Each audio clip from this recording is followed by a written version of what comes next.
Hey, what's up, everybody? Welcome to Bucks Talk. Huh, what game? Um, like Giannis didn't have like a monster game, but what a game!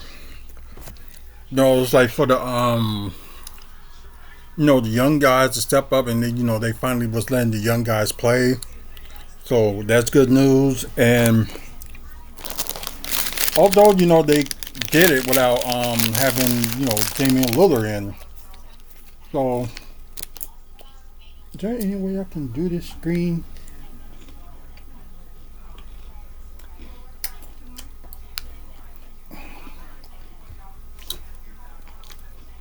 Oh, congratulations. I'm sorry, but the way this is done is like they got me in the little circle here on my phone, but I cannot see everybody's comments. So if I don't reply to you, I apologize. Is the way they made this resume. So hold on a second.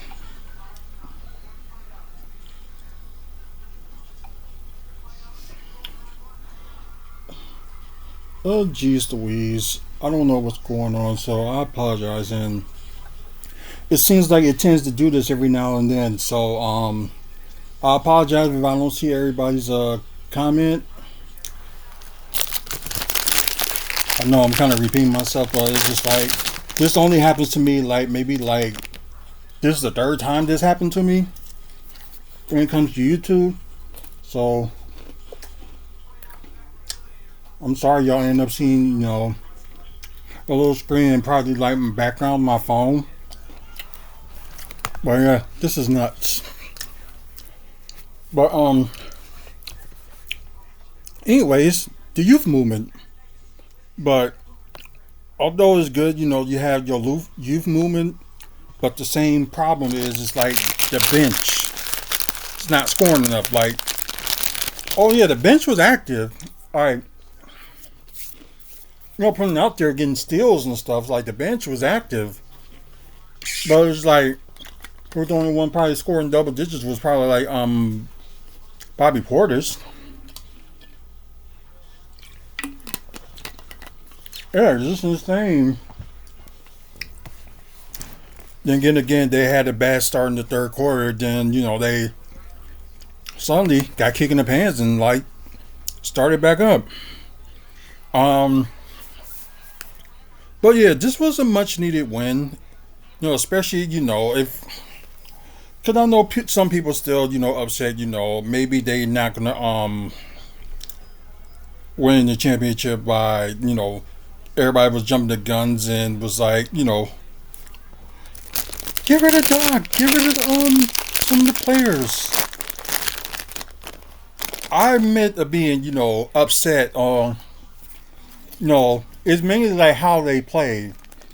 And I'm not totally blaming it on Doc like some people are. And you got people today talking about let's get rid of Doc Rivers.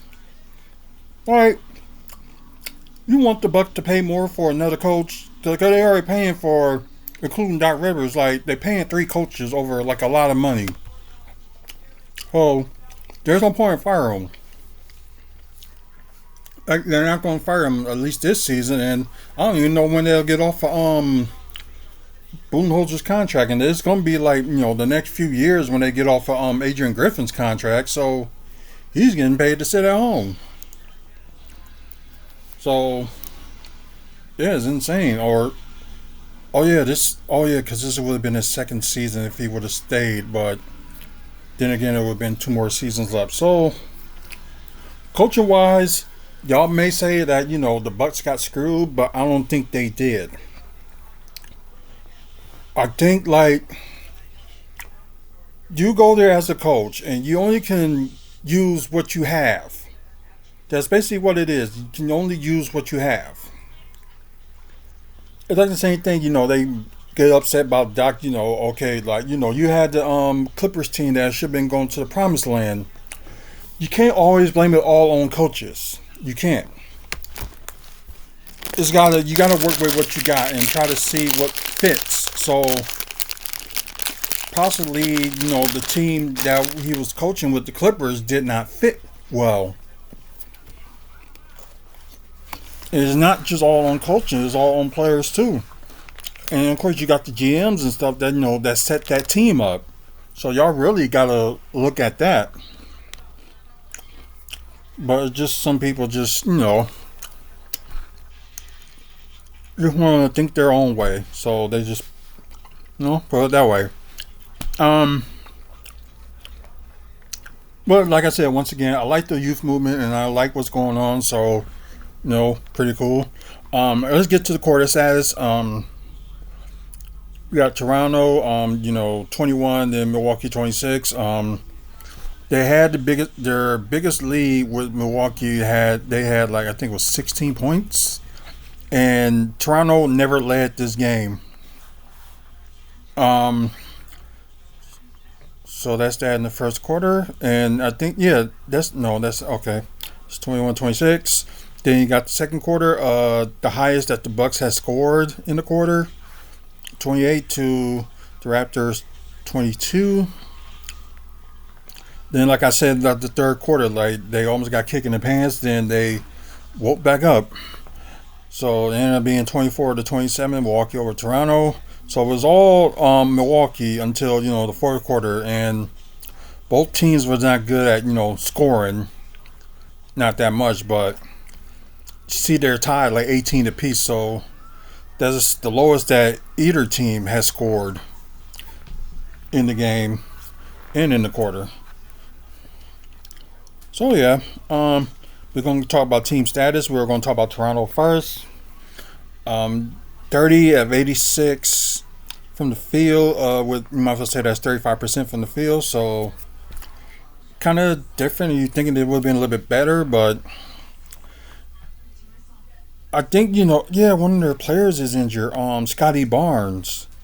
So that's probably one of the reasons they didn't had that much of a fight, because I forgot about Scotty Barnes. But anyways, 9 to 25 from 3, 36% exactly. 16 to 20, 80% from the free throw. So not too bad. 17 offensive rebounds with a total of 54 rebounds. 20 assists, 11 steals, 6 blocks, and wow. Like I said, there's teams I'm just surprised that got more turnovers than the Bucks. So Toronto with 21. Let's go to the Bucks. They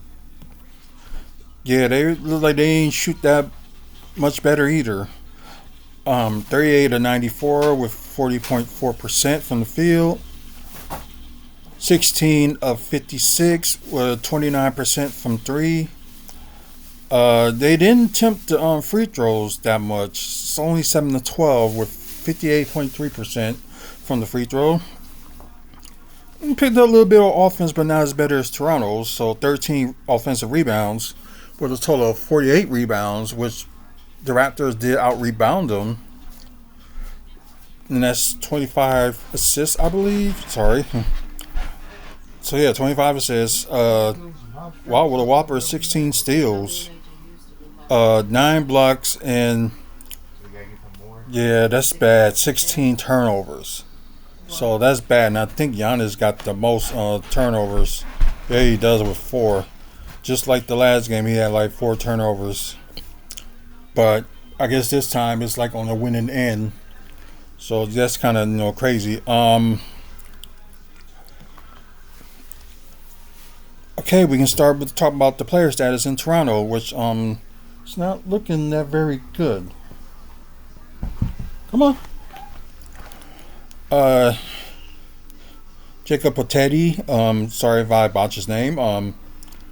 He had 13 points, 2 blocks, 3 steals, 1 assist, 8 rebounds, 4 offensive rebounds, 1 to 2 from the free throw, and 6 of 13 from the field. RJ Barrett didn't have a good game, but he had 7 points. Oh wow, a lot of turnovers. 2 steals, 2 assists, 7 rebounds with 1 offensive rebounds, 1 to 5 from 3, and 3 of 14 from the field. Yeah, that's gonna hurt. Sorry if I'm getting his name wrong. Oche Apogee. Sorry if I said it wrong. 8 points, 1 block, 2 steals, 1 assist, 7 rebounds with 1 offensive rebounds. 2 of 4 from 3 and 3 of 8 from the field. Grady Dick led the team, and I think he got the game high actually. Yeah, he does got the game high. 32 points, 1 steal, 3 assists, 5 rebounds, with 1 offensive rebounds. Was getting to the free throw a lot. 14 of 16 from the field, 4 of 10 from 3, and 7 of 20 from the field.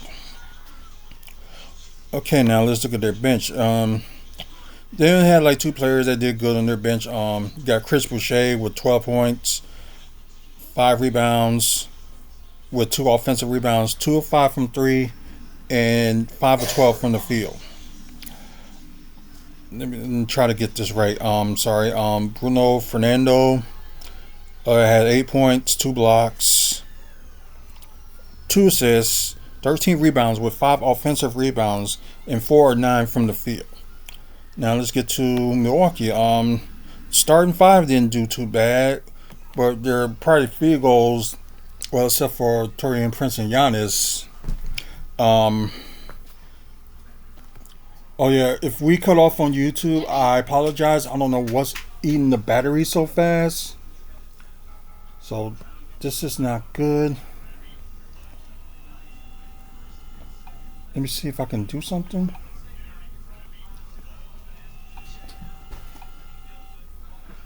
God, there is nothing I can do. So I apologize if it like cuts off. So I apologize, guys. I might just have to switch phones or try to do that. So we'll see. But yeah, people just watching on Twitch, you're fine. Like I said, at least 9 or more points that the starting lineup has scored. You have Taurean Prince again not getting enough opportunities, and yeah, it's like I said, this probably be a good number for him, like from the bench, but I just don't see, they giving him like a little bit more minutes, at least like 25 or something like that. Anyways, he had 9 points, 2 assists, 7 rebounds with 1 offensive rebounds. Decent shooting from the 3 of 5 from the field, and 3 of 7. Well, 3 of 5 from 3-point, 3 of 7 from the field. Yazid Kim Kubo led the team with 23 points, 4 blocks. I think that's a season high right now. I don't think that's a career high. And like I said, I'm glad he's passing now. Well, passing more. With 7 assists, 4 rebounds with 1 offensive rebound. Just the boards, just not that good. Well, it took away his free throw shooting. We knew that. 5 of 9 from the field, from free throw shooting, 0 of 1 from 3, and 9 of 12 from the field.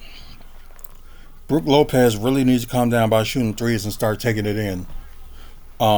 13 points, and I'm glad he's getting some block shots with 3 blocks, 2 steals, surprisingly, 3 assists, 7 rebounds. So go him. 2 offensive rebounds. 1 of 1 from the free throw, 2 of 10 from 3, and 5 of 14 from the field. AJ Green, like 3-point shooting is one thing, and he's good at it, but it's okay to take like some mid-range shots too. But anyways, he had 12 points, 2 steals, 3 assists. Well, he does hustle. At least he does that. 5 rebounds with 2 offensive rebounds, 4 of 14 from 3, and 4 of 14 from the field. Ryan Rollins got his first start. He had 12 points, 5 steals, which is wow. This is something. 5 steals, 3 assists, 5 rebounds with 1 offensive rebound. 4 of 7 from 3 and 4 of 12 from the field. Yikes. Like I said, only person that scored from the bench that had, at least a decent number was Bobby Portis. But we will talk about another player too. We'll talk about Deron White. He didn't play that much so far. Only like a few games. Then after that, that was it. And I hate when it does that. Anyways, Bobby Portis had 17 points, 8 rebounds with 3 offensive rebounds. Terrible 1 of 7 from 3 and 8 of 17 from the field. Like I said, Tyler Smith, they really need to play more. But Deron White, but what I like from him is he has 5 steals. So that's probably one good thing to talk about him is like, maybe, they play him a little bit more. And I think he probably, find his footing. So that's a good thing. But yeah, final score 85-99, Milwaukee Bucks over the Toronto Raptors at home. And let's see, I think they played them like 4 times. Oh no, they played them 3 times this season. Okay. So the next time they play each other, they'll be in Toronto. It'll be January 6th. So yeah. Okay, and the next game they got is tomorrow. They got the Pistons. I know I said I was supposed to do, the After Dark show today, but I might just end up just giving it the miss this week. Or maybe I'll come back from the game because I am going to that Pistons and Bucks game. Maybe I'll do something afterwards. We'll see how that goes. So yeah, Pistons won their game today. I think they beat Miami by like 2 points, I believe. I think that was the thing. So let's go with because like I said, most of their games already started for the play-in. Fourth quarter or game's almost over. Phoenix beating Utah 117-106. You got game right there. So I'm watching. This didn't even update, so I might have to refresh for it to like catch up. So I apologize.